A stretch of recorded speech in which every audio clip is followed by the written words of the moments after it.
Breaking news చూస్తున్నాం. విద్యుత్ commission విచారణపై ఉత్కంఠ నెలకొంది. మాజీ సీఎం కేసీఆర్ జగదీష్ రెడ్డికి నోటీసుల నేపథ్యంలో మరో 2-3 రోజుల్లో వివరణ వస్తుందని కమిషన్ ఆశాభావం వ్యక్తం చేస్తోంది. ఒకవేళ ఆశించిన విధంగా కమిషన్ కు వివరణ ఇవ్వకపోతే కమిషన్ పరిధిలో చర్యలు తీసుకునే అవకాశాలున్నట్లు తెలుస్తోంది. దీనిపై హైకోర్టులో కేసును పవర్ కమిషన్ పరిశీలిస్తున్నట్లు సమాచారం. తెలంగాణ ప్రభుత్వం వాదనల తర్వాత హైకోర్టు ఉత్తర్వుల మేరకు తదుపరి నిర్ణయం ఉండనున్నది.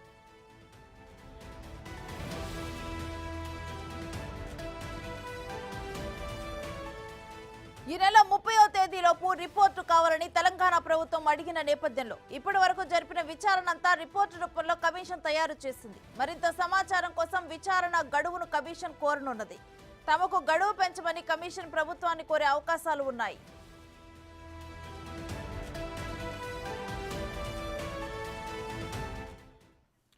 ఇక ఇదే అంశానికి సంబంధించి మరింత సమాచారం మా అసోసియేట్ ఇన్పుట్ ఎడిటర్ నగేష్ అందిస్తారు. నగేష్, గడువు పెంచమని కమిషన్ ప్రభుత్వాన్ని కోరే అవకాశాలు ఉన్నాయా? ఖచ్చితంగా, ఎందుకంటే ఇప్పటికే 3 నెలలుగా విచారణ కొనసాగుతుంది. 23 మంది ఇప్పటికే అఫిడవిట్లు దాఖలు చేసిన పరిస్థితి. ఇందులో సీనియర్ ఐఏఎస్ అధికారులు, మాజీ ఐఏఎస్ అధికారులతో పాటు విద్యుత్ జేఏసీ రఘు, తెలంగాణ జనసమితి అధ్యక్షుడు కోదండరామ్తో పాటు వివిధ రకాలైన అధికారులందరూ కూడా పవర్ కమిషన్ ముందు అఫిడవిట్లు దాఖలు చేశారు. ఎందుకంటే ఛత్తీస్గఢ్ విద్యుత్ కొనుగోలులో అక్రమాలు జరిగాయని చెప్పి వాళ్ళంతా అఫిడవిట్లో పేర్కొన్నారు. ఇదే విషయాన్ని రఘు కూడా స్పష్టం చేశారు. ఎందుకంటే యాదాద్రి, భద్రాద్రి పవర్ ప్లాంట్ల నిర్మాణం కూడా సక్రమంగా జరగలేదు.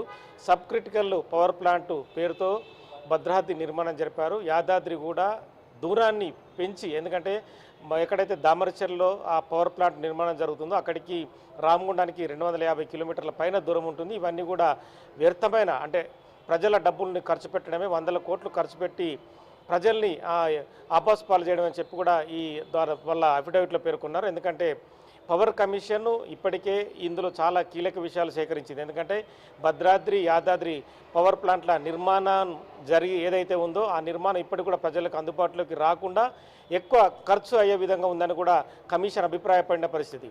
ఇంకా ఛత్తీస్గఢ్ విద్యుత్ కొనుగోలుకు సంబంధించి ₹3.90 ఏదైతే విద్యుత్ పవర్ రేటు కొనాల్సి ఉందో అది ₹5.64 కేవలం వ్యక్తుల మధ్య ఒప్పందం ద్వారా కొన్న పరిస్థితి. ఇవన్నీ కూడా కమిషన్ పరిశీలించింది. ఇప్పటికే వేల కోట్ల ప్రభుత్వ ధనం వృధా అయిందని చెప్పి కమిషన్ అభిప్రాయపడిన పరిస్థితి. ఇక తెలంగాణ హైకోర్టులో పవర్ కమిషన్ ముందు కేసీఆర్ హాజరు కాకుండా 12 పేజీల లేఖను విడుదల చేయడంతో పాటు హైకోర్టులో స్టే ఇవ్వాలని చెప్పి పిటిషన్ దాఖలు చేశారు. ఇవాళ సుదీర్ఘమైన విచారణలు కొనసాగాయి. ఎందుకంటే సుప్రీంకోర్టు నుంచి ఒక లాయర్ని తీసుకొచ్చి వాదనలు వినిపించారు. పవర్ కమిషన్ ఏదైతే విచారణ జరుపుతుందో కేసీఆర్ టార్గెట్గానే జరుపుతుంది. తెలంగాణ చీకట్లో ఉంటే విద్యుత్ వెలుగులో నింపానని చెప్పి కేసీఆర్ అందులో పేర్కొన్నారు. స్టే ఇవ్వాలని చెప్పి కూడా అందులో కోరారు. ఇవాళైతే ప్రభుత్వ వాదనలు జరగలేదు. రేపు ఏజీ సుదర్శన్ రెడ్డి ప్రభుత్వ వాదనలు వినిపించే అవకాశం కనిపిస్తుంది. ఎందుకంటే పవర్ కమిషన్ ముందు కేసీఆర్ హాజరు కాకుండా కేవలం లేఖను విడుదల చేశారు. జగదీష్ రెడ్డి కూడా సేమ్ ఇదే పరిస్థితి కొనసాగుతుందని చెప్పి ఏదైతే హైకోర్టుకు చెప్పే అవకాశం కనిపిస్తుంది. వీటన్నిటి నేపథ్యంలో పవర్ కమిషన్ కూడా కీలకమైన స్టెప్ ముందు వేసే అవకాశం కనిపిస్తుంది. ఈ నెల 30తో గడువు మిగనుంది. మరో 3 నెలల పాటు గడువు పొడిగించాలని ప్రభుత్వాన్ని కోరనుంది. ఎందుకంటే ఇందులో కేసీఆర్ వివరణ తప్పనిసరి. ప్రత్యక్షంగా కాకుండా పరోక్షంగా కూడా కమిషన్కి వివరణ ఇవ్వాలని చెప్పి ఎల్ నరసింహారెడ్డి కమిషన్ కోరింది. అయినా కూడా కేసీఆర్ ఇప్పటికీ ఎలాంటి వివరణ ఇవ్వలేదు. వివరణ ఇవ్వకుండానే హైకోర్టును ఆశ్రయించారు. హైకోర్టు చెప్పే తీర్పు పైన పవర్ కమిషన్ మళ్ళీ స్టెప్ వేసే అవకాశం కనిపిస్తుంది. ఎందుకంటే పవర్ కమిషన్ అనేది మాజీ జస్టిస్తో కూడుకున్న ఒక కమిటీ. ఆ కమిటీకి కూడా హైకోర్టు డైరెక్షను లీగల్గా చేయకపోవచ్చు. ఎందుకంటే హైకోర్టు మాజీ జడ్జిగా ఉన్న ఎల్ నరసింహారెడ్డి కమిషన్కి రాజ్యాంగబద్ధంగా చైర్మన్గా ఉన్నారు.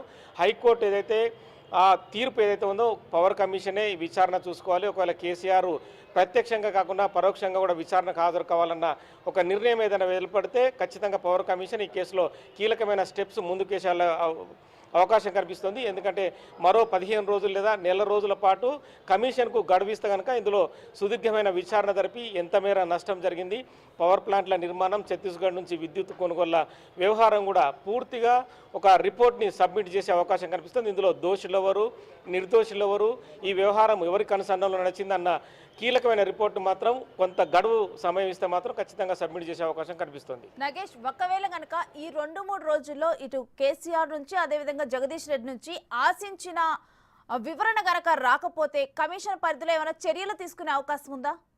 ఖచ్చితంగా చర్యలు తీసుకునే అవకాశం మనకు కనిపిస్తుంది. ఎందుకంటే ప్రభుత్వము రాజ్యాంగబద్ధమైన కమిషన్ వేసి ముందుకు వెళ్తుంది. గతంలో కూడా అసెంబ్లీలో ప్రకటన కూడా చేశారు. జగదీష్ రెడ్డి విద్యుత్ శాఖ మంత్రి, మాజీ మంత్రిగా ఉన్న ఇందులో కమిషన్ ఏర్పాటు చేయండి, లేదంటే మాజీ జడ్జితో విచారణ చేయించాలని చెప్పి అప్పుడు బీఆర్ఎస్ ఉన్న లీడర్లే డిమాండ్ చేశారు. ఆ డిమాండ్కి అనుగుణంగానే రేవంత్ రెడ్డి సర్కారు కమిషన్ వేసి మాజీ జడ్జిను నియమించింది. ఈ క్రమంలోనే ఖచ్చితంగా పవర్ కమిషన్కు విస్తృత అధికారాలు ఉంటాయి.